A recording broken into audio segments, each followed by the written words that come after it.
Hey guys, so today I'm not going to be doing a deck theory video. I want to show you some tips and tricks with the Azamina cards. For a lot of this, I will be using the Fiendsmith stuff because it's just the best engine. Fiendsmith and Azamina are the best engines in Yu-Gi-Oh! As of Rage of the Abyss. I will be doing some more budget stuff. I'll be doing some Centurion stuff. I may also do a Mermail video. If you have any suggestions, as usual, leave them in the comments. But before I show you these tips and tricks, in most of my videos, I get one or two comments of people asking for feedback on their ratios or deck lists or whatever. So my next video is going to be a deck doctor type video. So take a screenshot of your deck, go to the Discord, link in the description below, and put a screenshot of your deck in the deck doctor sub channel, okay? And I will review that in my next video. So instead of commenting, you can just put it in there and I'll review it. Okay, let's get on to the first tip / trick or whatever. Most of these will be revolving around Deception, which is the heart and soul of the deck. So this card tributes a monster from your hand or field, and it adds an Azamina card from your deck to your hand. Now, this normally will be searching for Hallowed Azamina, which reveals a fusion from your extra deck, and then it sends a Sinful Spoils card, such as Deception, it'll usually be Deception, to special summon that fusion monster, and it is treated as a fusion summon. It also has another effect where you can target an Azamina monster you control or in your grave, so on your field or in your grave, shuffle it into the deck and add this back to your hand. That is once per turn, but the fusion summon isn't.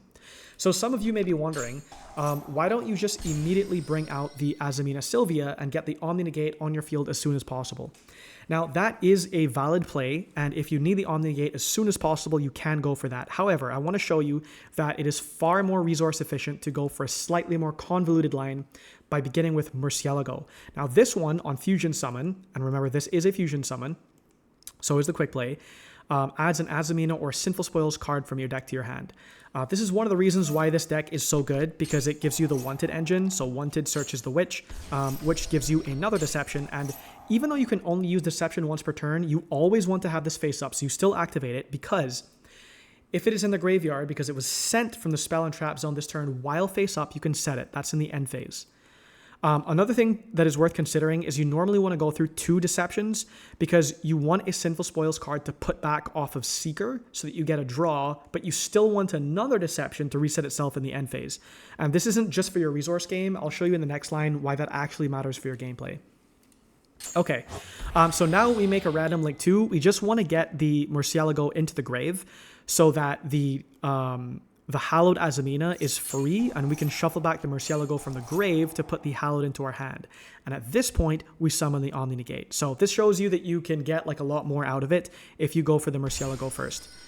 Okay, for the second one, I want to show you that the Quick Play spell is also kind of useful. You're often going to have hands where you draw multiple parts of your engine, and this isn't a bad thing. It gives you a little bit more flexibility in what your plays are. So let's say you start with Debtors, you tribute a random monster, you search for Hallowed. Hallowed brings up Murcielago. That gives us, in this case, Debtors. This is the Quick Play because we already have Wanted. So this is the same exact Fusion Summon, but on a Quick Play.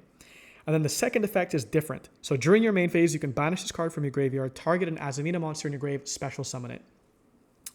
Something that you should not forget is that while the first effects that special summon from the extra deck are treated as fusion summons, this second effect from the grave is not a fusion summon.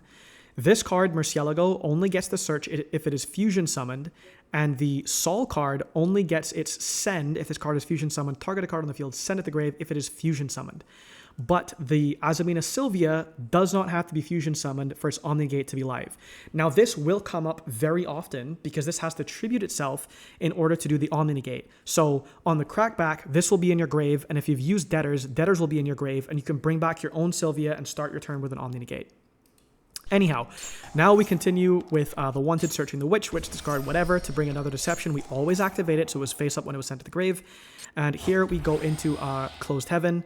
Now, at this point, we're going to go through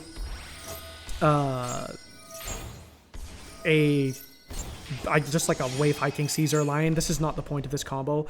And we are going to reset the Deception, because it was sent while it was face up. And that gives us the fuel for in our opponent's turn, when they do anything, we can activate the Debtors, and we have a Deception to send to bring out the Sol, and the Sol will give us a send. So I think that this card is good because it allows you to do the Sol out of turn. I'd probably still play Sol even if I wasn't playing it, because if you're going second, it will be useful for cracking boards, especially if you're on breakers like Dark Ruler and stuff and you still need board clear. Okay, so for the next one, I want to show you the value add of the Closed Heaven line, and you have to pay attention to the sequencing here. So you start off as always, you tribute a normal whatever monster to get Hallowed Azamina, you bring out Murcielago, that gives you the Wanted will give you the Witch. The Witch will give you another Deception, which you always activate so it's face up, and you go into the Closed Heaven. And here you are counting your summons, right? So it was the Murcielago first, then it was the Witch second, then it was Closed Heaven third, and now you have Azamina Silvia on summon 4, and this allows you to go for the, standard line. And here you can choose between Desiree or Wave Hiking. I think Wave Hiking is usually better, and that's how that goes. Okay, so now I want to show you a mechanic that can come up. So let's say you draw kind of a weird hand and you're not sure like what you should use because you want to get value off of both of these. If you activate Hallowed Azamina, you can actually chain Wanted. So Wanted will search the Witch, and because the cards in the chain don't actually go to the grave until the end of the chain, the Hallowed Azamina will still resolve, sending the Seeker to the graveyard to fusion summon from the extra deck. And then you can continue the combo however you want. Now, the last thing I think is the most interesting thing, and this is how you may want to consider playing Lacrima of the Crimson Tears. So this will change the your field a little bit. So you start the same way, where you go for Deception to get Hallowed and the Wanted for the Witch, and here you go into your Closed Heaven and you bring out the Azamina Silvera or Silvia first, and then you do the Requiem play. Now here's where it gets a little bit different. So this card, if you're playing a pure Fiendsmith Azamina deck, is probably a 3 of, because it's your normal summon. One of the great things about the Fiendsmith and the Azamina packages is that they don't use your normal summon, so this can be your normal summon. But for a lot of decks that will be fused with these that use a normal summon, like the Snake Eyes stuff, or depending on how you're playing White Forest, then you might not want to play many of these. But I think playing one of them is still useful for the combo, and it's also a starter. So this is always treated as a Fiendsmith card. If this card is normal or special summoned, you can send one Fiendsmith card from your deck to the graveyard, except itself. Now this just says Fiendsmith card, so this is the reason that we're going to be using this. The other effect during your opponent's turn, if this card is in your graveyard, quick effect, you can target a Fiendsmith Link monster in your graveyard. Shuffle this into the deck, and if you do special summon that monster. It does have some cheesy plays where, like, if you were playing Agnum Dei, or Day, or whatever, which is also coming out in Rage of the Abyss, this has a quick effect that would work where you could shuffle this back into your deck to target Agnum Dei from your graveyard and special summon it. And then this has a quick effect where you can target a light non-link fiend monster like Desiree in your graveyard, special summon it, and immediately equip this card to it. So you would get the Desiree with a negation on your opponent's turn. I don't think this is worth playing in like the regular Azamina Fiendsmith decks, but maybe there's some better use for this. I think the OCG plays one of these sometimes, so there's probably some purpose. Anyhow, what we're going to be doing is we're going to be sending Fiendsmith in Paradise. So this has 2 effects. The second one is the most relevant one here, but they're both relevant. So target one level 7 or higher light fiend monster you control. That is basically Fiendsmith Desiree. Send all cards on the field to the graveyard that are not that monster. Now, remember that the sequence, which is usually what will be equipped to the Desiree, will be sent. So you want to use your Desiree negate before you do this. And then it doesn't matter that the sequence goes to the grave because it can re-equip itself every single turn. So you're not really losing resources from that. Obviously, you wouldn't use this immediately. You would do this after you've used your other interruptions, or they've cleared your board, or you've used both of your like Wave Hikings if you have Wave Hiking plus Desiree or whatever. But really, the second effect is why it's useful in this combo. So this says, if your opponent special summons in monsters while this card is in your graveyard, you can banish this card. So this is a trap, so this is a quick effect. Send one Fiendsmith monster from your deck or extra deck to the graveyard. Now, the reason this matters, okay, is because Desiree does not care how it was sent to the graveyard to trigger its other effect. If this card is sent to the graveyard, you can shuffle one other light fiend monster from your graveyard into the deck or extra deck, which you will always have because you've gone through a Fiendsmith line, target a card on the field, send it to the graveyard. And you can use each of the effects once per turn, so it doesn't matter if you have another Desiree on field or if you didn't make Desiree and you're just sending the one Desiree. Okay, Now we're going to continue by equipping Requiem, and you don't need the engraver for this. You can still bring out Necrocrypt Princess anyhow. You do need an engraver in the grave to get to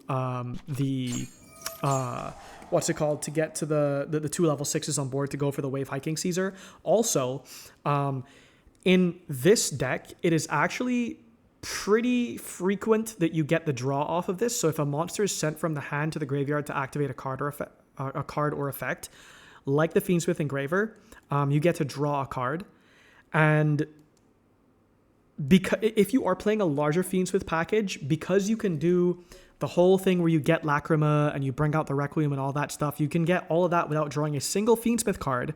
Obviously, if you do draw a Fiendsmith card, then you can trigger the Necrocrypt Princess. So this actually will come up.